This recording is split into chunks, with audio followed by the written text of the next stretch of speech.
Hello നമസ്കാരം, welcome to Saji's flower time. നമ്മളൊന്ന് കോഴിക്കോട്ട ഉണ്ടാക്കണം. നമ്മുടെ സ്നാക്സിൽ സ്റ്റീം ചെയ്ത ഒരു ഐറ്റമാണിത്. നല്ലൊരു സ്നാക്സാണ്, ഒരു ചേഞ്ചാണ്. അപ്പോൾ ഓയിൽ ഒത്തിരി വേണ്ടെന്നുള്ളവർക്കൊക്കെ നമുക്ക് കഴിക്കാൻ പറ്റിയ ഒരു ഐറ്റമാണ് കോഴിക്കോട്ട. അപ്പോൾ കോഴിക്കോട്ടയ്ക്ക് വേണ്ടിയുള്ള ശർക്കര ഉരുക്കിയാൻ വെച്ചിട്ടുണ്ട് കേട്ടോ. നല്ല കട്ടിയുള്ള ശർക്കര ഉരുക്കി വെച്ചിട്ടുണ്ട്.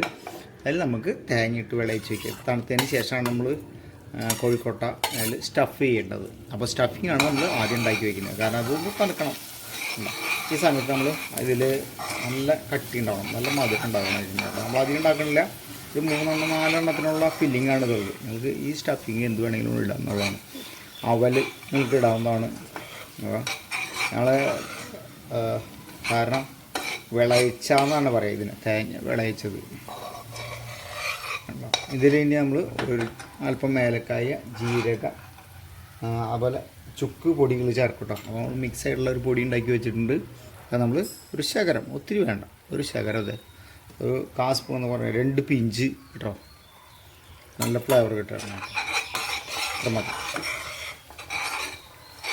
നമുക്ക് അവൽ വേണമെങ്കിൽ ഈ സമയത്ത് ചേർക്കാം. നമ്മളതിൽ അവൽ ഇല്ല, അവൽ ഞാൻ ചേർക്കണില്ല. സാധാ നോർമൽ ഇതല്ലേ. നമ്മൾ അതിന് പകരം നമ്മുടെ കയ്യിൽ ഗോതമ്പ് അവലുണ്ട്, ഗോതമ്പുണ്ട്, വീറ്റ് ഫ്ലേക്സ്, അത് നമുക്ക് ചേർക്കാം കേട്ടോ. ഇത് ഗോതമ്പ് അവലാണ്,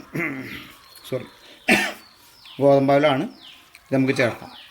അപ്പോൾ ഒന്ന് കൂടുതൽ കട്ടി, നല്ലൊരു ക്രിസ്പി ടെക്സ്ചർ നമുക്ക് സ്റ്റഫിങ്ങിന് കിട്ടും കേട്ടോ.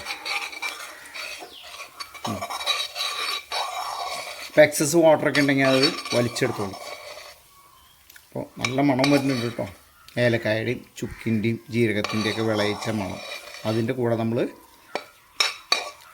വീറ്റ് അവൽ ചേർത്തിട്ടുണ്ട് കേട്ടോ. കുറച്ചും കൂടി വേണമെങ്കിൽ ചേർക്കാവുന്നുള്ളൂ. ഇത് നമ്മൾ സ്റ്റഫിങ് ഇത്ര മതി നമുക്ക്. നമ്മൾ ഒരു 3-4 ഉണ്ടാക്കണുള്ളൂ.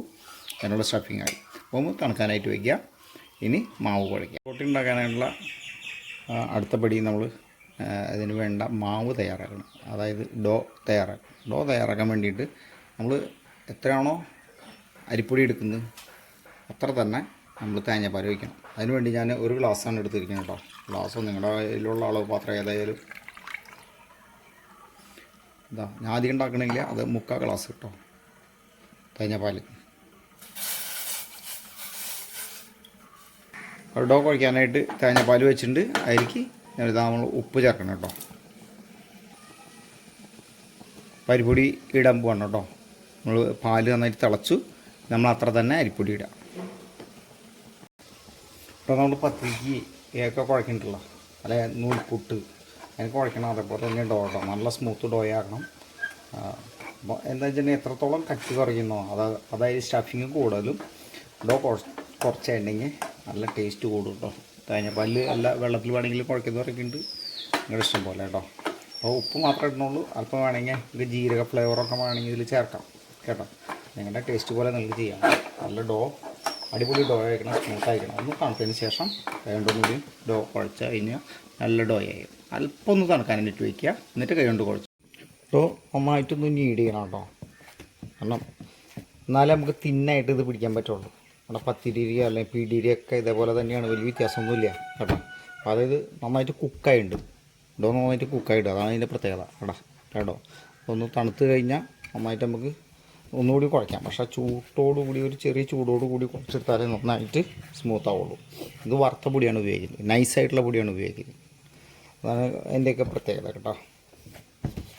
വേറെ പ്രത്യേകിച്ചൊന്നുമില്ല. നമുക്ക് വാങ്ങുന്ന പൊടി തന്നെ ഉപയോഗിച്ചാൽ മതി. നൈസ് പൊടി വാങ്ങട്ടല്ലോ, പുട്ടുപൊടി അല്ല എന്നർത്ഥം.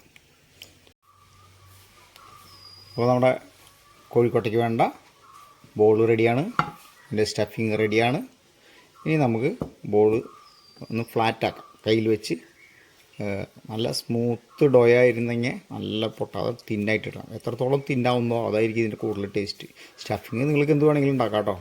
ഞാനിവിടെ ഗോതമ്പ് അവൽ കൊണ്ടാണ് ഉണ്ടാക്കിയത്. ഞാൻ വീട്ടിൽ ആവർത്തിച്ച് പറയാണ്. നല്ല തിന്നായിരിക്കണം കേട്ടോ, വളരെ നൈസായിരിക്കണം. അതാണ് കൂടുതൽ ടേസ്റ്റ് വരിക. ഇനി നമുക്ക് സ്റ്റഫിങ്, ഞാൻ 6 സ്റ്റഫിങ് ഉണ്ടാക്കി വെച്ചിട്ടുണ്ട്, ബോൾ ഉണ്ടാക്കി വെച്ചിട്ടുണ്ട്. ഇനി ഇതുപോലെ റാപ്പ് ചെയ്യാം. വളരെ സിമ്പിളാണ്, നല്ലൊരു സ്നാക്സാണ്, ചേഞ്ച് ആയിട്ടുള്ള സ്നാക്സ്. നമുക്ക് ഏത് രീതിയിൽ വേണമെങ്കിലും നിങ്ങൾക്ക് ഇതിൻ്റെ പ്രിപ്പറേഷൻ മാറ്റാം കേട്ടോ. നല്ല ബോൾ ഇതിനിപ്പോൾ അരിപ്പൊടിക്ക് വേണ്ടി നിങ്ങൾക്ക് ഒരു ചേഞ്ച് വേണം, ഗോതമ്പ് പൊടിയിൽ ഉണ്ടാക്കാം. ട്രഡീഷണലായിട്ട് അരിപ്പൊടിയിലാണ് ഉണ്ടാക്കണമെന്നുള്ളൂ. കോഴിക്കോട്ടെ സ്റ്റീം ചെയ്യണം ഇനി നമുക്ക്. അങ്ങനെ ബാക്കിയുള്ള എല്ലാ ബോളും പിടിക്കാം. അതപ്പോൾ നമ്മൾ ഉണ്ടാക്കി കേട്ടോ. 6 ഉണ്ടാക്കി ഇനി നമുക്ക് സ്റ്റീം ചെയ്യാം. വളരെ സിമ്പിളാണ്, പെട്ടെന്ന് തന്നെ ഉണ്ടാക്കി കഴിയല്ലേ. നന്നായിട്ട് ഡോ നന്നായിട്ടുണ്ടെങ്കിൽ നമുക്ക് എന്ത് സ്റ്റഫിങ് വേണമെങ്കിലും ഇതിന് ഉപയോഗിക്കാം. അപ്പോൾ വളരെ സ്മൂത്തായിട്ട് തിന്നായിട്ട് കിട്ടും. ഇത് തന്നെയാണ് ഇതിൻ്റെ ഇമ്പോർട്ടൻറ്റ് കേട്ടോ. ഇനി സ്റ്റീമറിലേക്ക് വയ്ക്കാം. നമ്മൾ ഇഡ്ഡലി തട്ട് വെച്ചിട്ടുണ്ട്, അതിലേക്ക് വയ്ക്കാം. ആവി കൊള്ളിക്കാൻ വേണ്ടിയിട്ടേ നമ്മുടെ കോഴിക്കോട്ട ആവി കൊള്ളിക്കുന്നത് 15 മിനിറ്റ്. അതിന് വേണ്ടി ഇത് അല്പം എണ്ണയ്ക്ക് വേണ്ടി നമ്മൾ റെഡിയാക്കി വെച്ചിട്ടുണ്ട്. ഇതിലൊരു 15 മിനിറ്റ് ആവി കൊള്ളിക്കാം. 15 മിനിറ്റ് അടച്ച് വെച്ച് ആവി കൊള്ളിക്കാൻ പറ്റും. ഒരു 15 മിനിറ്റ് കഴിഞ്ഞു കേട്ടോ. അപ്പോൾ നമുക്ക് സ്റ്റീമർ ഇഡ്ഡലി ചെമ്പ് ഒന്ന് പൊടിച്ച് നോക്കിയിട്ട് ഇത് വേവാനായിട്ട് പ്രത്യേകിച്ചൊന്നും ഇല്ലല്ലോ, ഇത് മാത്രമല്ലേ ഉള്ളൂ. ഇത് എല്ലാം വെന്തതല്ലേ. നമ്മുടെ ഡോയ നമ്മൾ നന്നായിട്ട് കുക്ക് ചെയ്താണ്, പിന്നെ സ്റ്റഫിങ്ങും കുക്ക് ചെയ്യുക. ഇത് സ്റ്റീം ചെയ്ത് കഴിഞ്ഞാൽ ഒന്ന് എല്ലാം കൂടി ഒന്ന് മിക്സ് ആവും, അത്രേ ഉള്ളൂ. നല്ല സോഫ്റ്റായി കാണും അല്ലേ. നമ്മൾ ആ സമയം മാത്രം വെച്ചാൽ മതി. നമുക്കിത്